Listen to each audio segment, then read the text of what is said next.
ইরানের সর্বোচ্চ ধর্মীয় নেতা আয়াতুল্লাহ আলী খামেনিকে হত্যা করেছে যুক্তরাষ্ট্র।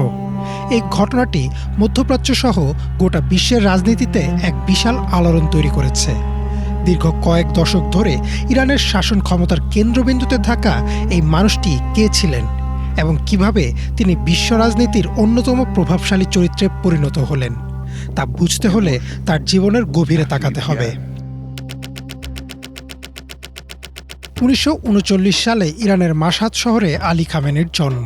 একটি অতি সাধারণ ধর্মীয় পরিবারে বড় হওয়া খামেনি ছোটবেলা থেকেই ইসলামের প্রতি অনুরাগী ছিলেন। তার বাবা ছিলেন একজন আলেম, যার প্রভাব খামেনির জীবনে গভীরভাবে পড়েছিল। মাশহাদ ও নাজাফের মতো শহরগুলোতে তিনি উচ্চতর ইসলামী শিক্ষা গ্রহণ করেন। এই শিক্ষার মাধ্যমেই তার মধ্যে রাজনৈতিক সচেতনতা ও ইসলামী শাসনের ধারণা দানা বাঁধে। খামেনির রাজনৈতিক জীবনের মোড় ঘোরে 1979 সালের ইসলামী বিপ্লবের সময়। দেশের শাসনের বিরুদ্ধে যে আন্দোলন শুরু হয়েছিল তাতে তিনি ছিলেন আয়াতুল্লাহ রুহুল্লাহ খোমেনির অন্যতম বিশ্বস্ত সহযোগী। বিপ্লবের পর 1981 সালে যখন তিনি ইরানের প্রেসিডেন্ট নির্বাচিত হন, তখন দেশটিতে ব্যাপক অস্থিরতা চলছিল। রয়টার্সের আর্কাইভে থাকা নথিপত্র অনুযায়ী তিনি বিপুল ভোটে জয়লাভ করেছিলেন এবং শপথ নেওয়ার সময় ঘোষণা করেছিলেন যে যে কোনো বিচ্যুতি এবং আমেরিকান প্রভাবের বিরুদ্ধে বিপ্লবকে রক্ষা করবেন। 1989 সালে ইমাম খোমেনির মৃত্যুর পর তিনি ইরানের সুপ্রিম লিডার বা সর্বোচ্চ ধর্মীয় নেতা হিসেবে মনোনীত হন, যা তাকে দেশটির সবচেয়ে ক্ষমতাধর ব্যক্তিতে পরিণত করে।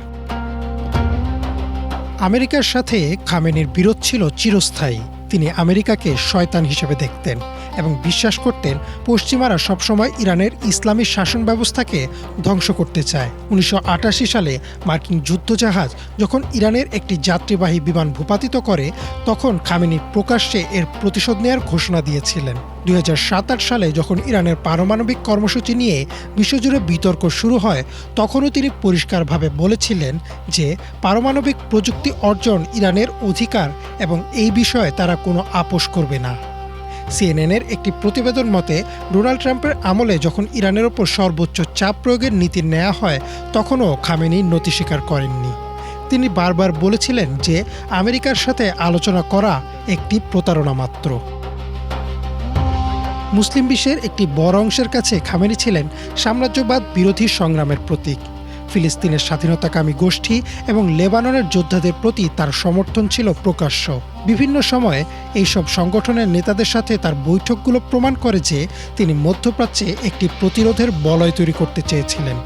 তবে সুন্নি প্রধান অনেক দেশের কাছে ইরানের এই ক্রমবর্ধমান প্রভাব ছিল উদ্বেগের কারণ, যদিও তিনি সবসময় প্রকাশ্যে শিয়া সুন্নি বিভেদের বিরুদ্ধে এবং মুসলিম বিশ্বের ঐক্যের কথা বলেছেন।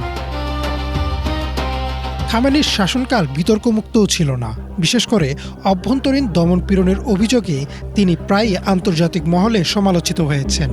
2009 সালের নির্বাচনের পর বিক্ষোভ দমন এবং 2022 সালে মাহসা আমিনি নামে এক তরুণীর মৃত্যুর পর দেশজুড়ে যে আন্দোলন শুরু হয় তা খামেনির শাসনের ভিত কাঁপিয়ে দিয়েছিল।